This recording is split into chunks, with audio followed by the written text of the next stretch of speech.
Cosmic laws, individuality. God's greatness is absolutely astounding. What we have learned of Spirit's majesty thus far becomes astonishingly magnified when we more fully comprehend the cosmic law of individuality. Our journey to understand God takes us into the unfathomable vastness of Spirit's creation. How could we possibly experience anything as great as the law of oneness? Easy. We are about to explore how each individual creation of God, from the largest to the most minute, is unique, special, and beyond compare. The truth that Spirit never duplicates itself, or any of its creations, finds its origin in this universal principle. Many of us probably have heard phrases that reveal the fundamental relationship between the divine laws of oneness and individuality. Unity and diversity, for example.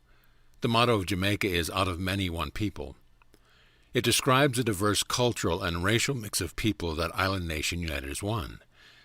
The connection between the principles of oneness and individuality is also evident in one of the original definitions of individuality.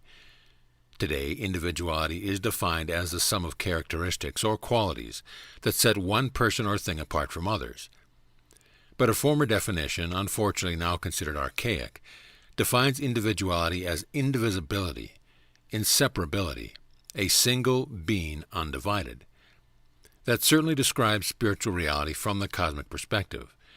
We are unique individuals united as one to a singular supreme being from whom we cannot separate ourselves.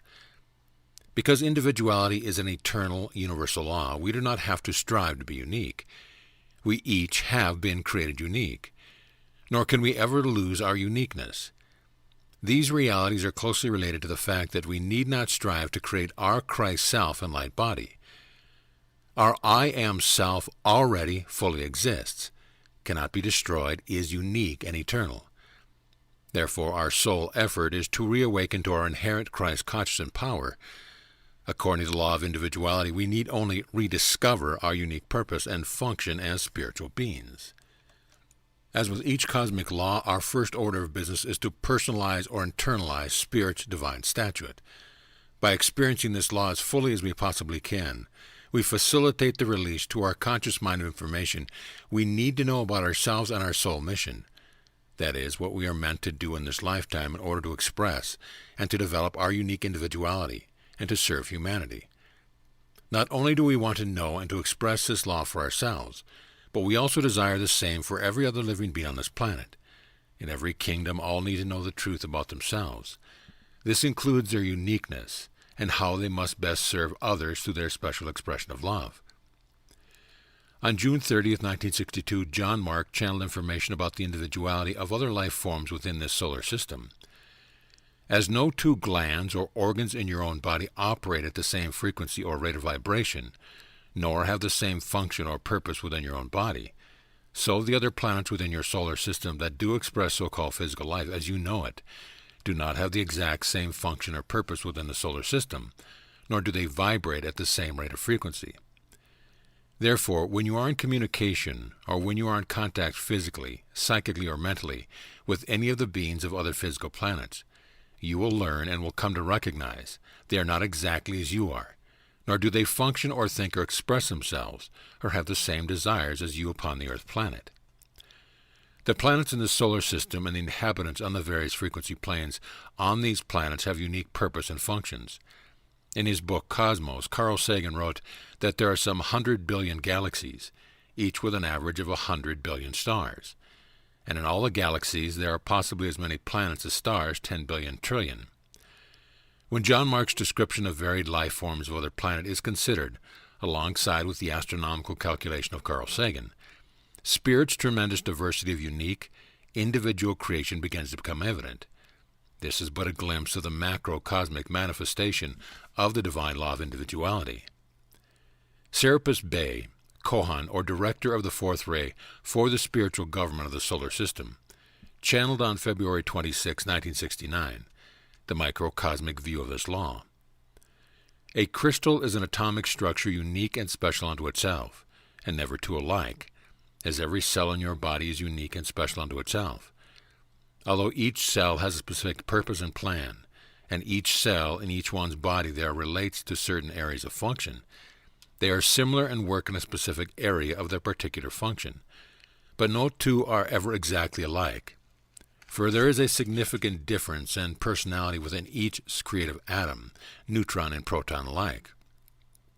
What man has not been able to determine yet is that within that creative force which we are speaking of, the very smallest energy particle, it differentiates via a sound vibration. It is within that sound frequency that the individuality or personality is determined, according to the highest sphere of attunement and realization. Think about the next time you take your vitamin pill. My multiple vitamin and mineral supplement has 50 milligrams of calcium. I take one tablet a day. In that one tablet, I am not just ingesting 50 milligrams of calcium. I'm putting into my body approximately 752 million trillion individual calcium atoms, all with their own unique God-given radiance and personality. The immensity of God's universe and the vast number of unique individuals stagger the mind. Taxonomists and biologists have estimated that 3 to 20 million plant and animal species now live on the planet, and even more have become extinct. Man, all 6.7 billion of us, comprise but one single species, Homo sapiens. In religious terms, we are the one single congregation as well, the only begotten Son of God, the indwelling Christ Spirit.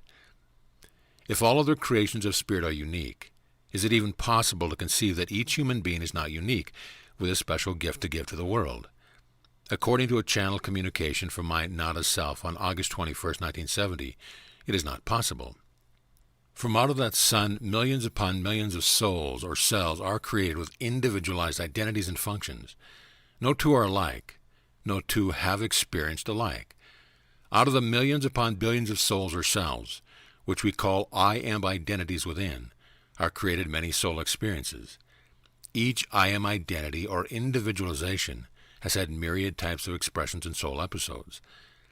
This communication goes on to explain how we as Christed beings relate to one another, sharing information, feelings, and experience in service to the whole.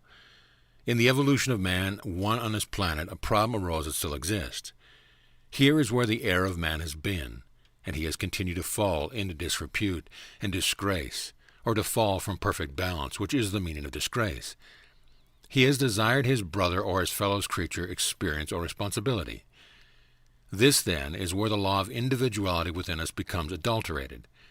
We envy another's advantage, possession, superior knowledge, power, or wealth of any kind. Individually and as a race, we act in opposition to the law of individuality when we seize, occupy, or enjoy the place, the power, the function, or the property of another without right. The Mosaic law is sharply clear on this point. You shall not covet your neighbor's house, you shall not covet your neighbor's wife, nor his manservant, nor his maidservant, nor his ox, nor his ass, nor anything that is your neighbor's. But the principle of individuality also relates to man's desire to place himself in and enjoy physical existence in a lower kingdom, the animal kingdom, rather than desiring his own creative functioning and responsibility as a spiritual being on the etheric planes in the I Am, light body consciousness. At the root of all greed, envy, and lust for things outside of ourselves is the loss of the knowledge of our own uniqueness, identity, and place in the universe, our own special purpose and contribution to the world, which God ingrained within us. We can only come to know our highest self by attunement with Spirit through our I Am Self. The great diversity of life provides us with an opportunity to learn more about God than we could ever on our own, through sharing our different talents and experiences. We best serve one another and love God by cooperating and coordinating in this way, for none of us alone can be all or know all that is God. Our eternal mandate is this, that we love the Lord our God and love one another by living out our unique Christ expression. That is all, and that is enough. Our I am that I am does not covet another's possession. Our I am that I am will not covet another's experience. Our I am that I am cannot covet another's soul missions, responsibilities. This is all the more true now that the second coming is at hand.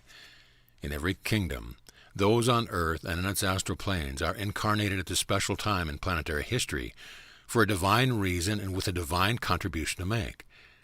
So let us affirm that we shall live the law of individuality and shall be satisfied in fulfilling our unique spiritual contribution, and thereby shall extinguish envy in all its many forms. The Baal Shem Tov, founder of asceticism, may have expressed it best when he said, Every man should know that since creation no other man was ever like him. Had there been such another, there would be no need for him to be. Each is called on to perfect his unique qualities, and it is a failure to heed this call which delays the Messiah. End of chapter.